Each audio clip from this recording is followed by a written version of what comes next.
bahwasanya seorang pria bernama Fulan, ia tidak pernah sholat sama sekali. Kemudian di saat bulan Ramadan tiba, tersentuhlah hatinya untuk taubat dan beribadah kepada Allah Subhanahu wa Ta'ala. Sejak awal Ramadan, ia berhias diri dengan pakaian indah dan minyak harum.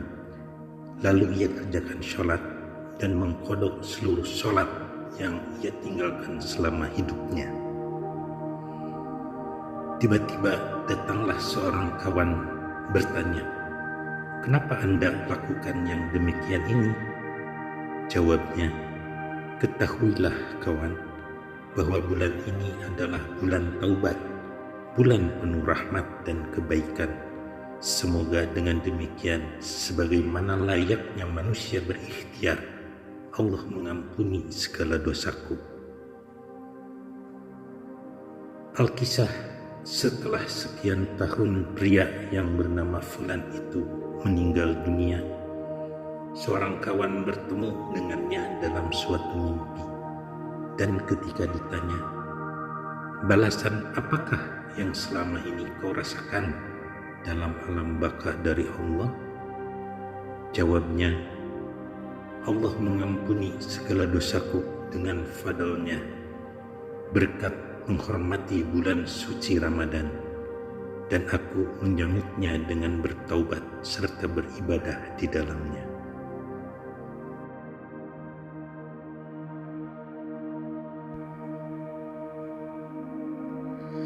Ada seorang Majusi melihat anaknya tiada tahu diri dalam bulan Ramadan makan di pasar. Lalu ia menghajarnya dengan pukulan. Katanya, "Kenapa kamu tidak tahu diri dalam bulan Ramadan yang seharusnya engkau pandai menghormati umat Islam yang tengah berpuasa?" Yang demikian ini adalah sikap dan tindakan seorang Majusi penyembah api, atau katakanlah orang musyrik dalam mendidik anaknya. Kemudian, bagaimanakah dengan sikap kita di negeri ini, dewasa ini, yang notabene 90% mengaku beragama Islam dalam menghadapi Ramadan? Alkisah, orang Majusi itu meninggal dunia, dan pada suatu malam seorang alim mimpi bertemu dengannya.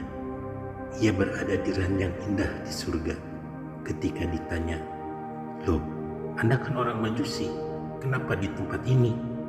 Jawabnya, "Betul, semula memang betul aku orang Majusi, tetapi menjelang mau tiba, tersentuh hatiku untuk memeluk Islam. Saat itu aku dengar seruan di atasku, 'Hai para malaikatku, jangan biarkan ia mati tersesat dengan agamanya Majusi. Angkatlah dia menjadi seorang muslim terhormat, sebab ia telah menghormati bulan suci Ramadan.'" Motivasi dan optimisme dengan menyimak cerita tersebut hendaklah menjadi pendorong atau motivasi bagi masyarakat untuk melaksanakan hak bulan Ramadan dan menghormatinya, karena kita harus optimis dengan anugerah iman sebagaimana yang diperoleh orang Majusi tersebut. Ia memperoleh anugerah iman hanya dengan menghormatinya, apalagi jika mau melaksanakan saum Ramadan penuh keyakinan dan keikhlasan jiwanya.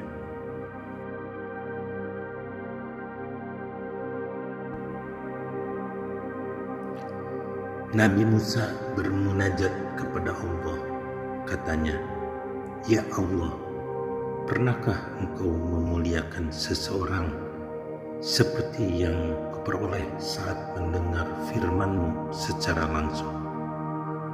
Jawab Allah, "Hai Musa, ada hamba-hambaku kelak di akhir zaman. Aku muliakan mereka dengan bulan Ramadan. Aku dekat dengan mereka melebihi kamu, sebab aku bicara denganmu dan di antaraku denganmu ada 70.000 hijab. Padahal ketika umat Muhammad SAW melaksanakan saum, menjadi putih bibir mereka dan kuning warna kulit mereka. Aku buka tirai itu ketika berbuka. Ya Musa, beruntunglah bagi orang yang haus tenggorokannya dan lapar perutnya di bulan Ramadan. Maka tiada balasan mereka kecuali bertemu dengan aku. Himbauan.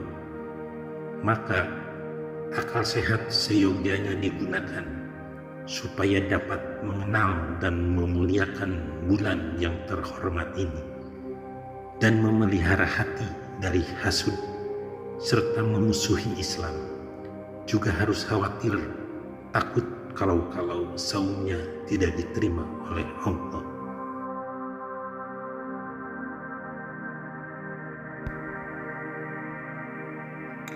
Sehubungan dengan perang menundukkan nafsu syahwat, telah diceritakan dalam proses diwajibkannya saum demikian, bahwasanya Allah Subhanahu wa Ta'ala setelah selesai menciptakan akal berfirman, "Hai akal, menghadaplah kamu kepadaku." Maka dengan segera akal menghadap Allah. Lalu Allah menyuruhnya, "Mundurlah hai akal." Maka ia segera mundur mentaati perintah Allah Subhanahu wa Ta'ala. Kemudian Allah bertanya, "Hai akal, siapakah sebenarnya kamu dan aku ini?"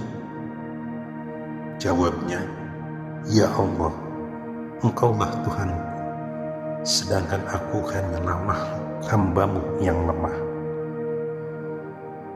Akhirnya ia dipuji oleh Allah dengan firman-Nya, "Hai akal, tiada makhluk yang aku ciptakan lebih mulia dibandingkan kamu." Kemudian Allah menciptakan pula nafsu, dan ketika ia disuruh menghadap Allah, sepatah kata pun tiada jawaban darinya. Bahkan ketika ditanya, "Siapa kamu dan siapakah aku?" Jawabnya, "Aku ya aku, kamu ya kamu." Maka dengan demikian ia patut menjalani hukuman akibat tidak tahu diri. Ia disiksa, dilemparkan ke dalam kobaran api neraka jahanam selama 100 tahun. Setelah habis masa hukumannya, ia dikeluarkan dari neraka.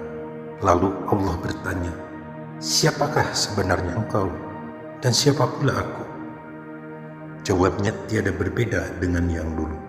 "Aku ya aku, engkau ya engkau." Akhirnya ia dihukum lagi, tapi kali ini ia dilemparkan ke dalam neraka lapar selama 100 tahun. Sehabis masa hukuman, ia ditanya lagi tentang diri dan penciptanya. Maka berkat hukuman lapar puasa, ia mengakui bahwa dirinya adalah hamba Allah yang lemah dan Allah adalah Tuhannya. Itulah sebabnya Allah mewajibkan puasa baginya.